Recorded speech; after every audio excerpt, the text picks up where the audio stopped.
Virgo. Karamihan. Karamihan. Oh my God. Yung iba, Gemini. Gemini. Hindi! We Alam niyo ba bakit remember. ako napareact doon sa serial killer? Kasi before may content kami na shoot nung Halloween na never namin na-release. Kasi nga super ano siya, super ano tawag Scary, yun? Morbid.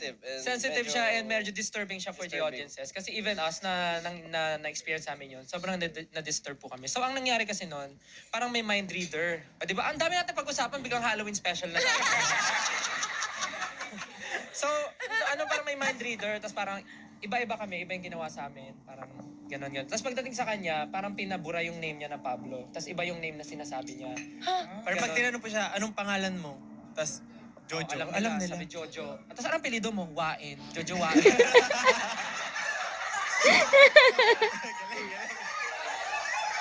Nakikinig na kami, Joke lang. Nakaganong kami, Hindi, yung sinabi niya talaga. Stella, gigigil kami, Hoy, magbayad kayo ha? Gcash na lang. Hindi, sinasabi niya talaga Jojo. Jojo, Tapos, oh. the whole interview, tawang-tawa yung sa likod talaga.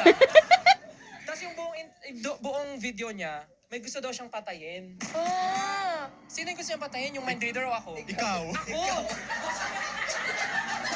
Alam mo ba yun? Kasi nga yung miss. Dahil yan sa Miss. Dahil yan sa miss. That's why.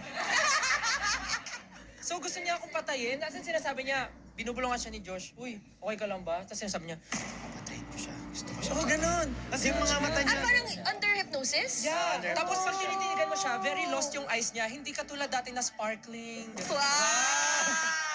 Yes! Hindi, as in talaga. As in, legit po talaga, no, walang halong biro. Pag tinitigan siya, as in ako ganun siya. Tapos gusto ko siyang patayin. Tapos ganun siya ng ganun.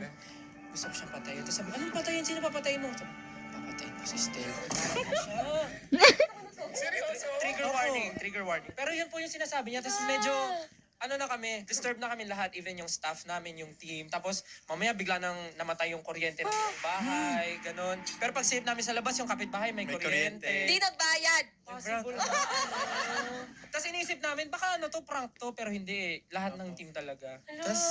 Tapos po, ginawa nung mind reader, parang nagdasal siya. Sa parang, stop na natin to, magdasal tayo, ganyan po. Tapos po, nag-play sila ng prayer sa YouTube. At hindi lang yan. Wait lang. Wait, teka lang. Here's the catch. Wait lang. Silence everyone. Here's the catch. Here's the catch.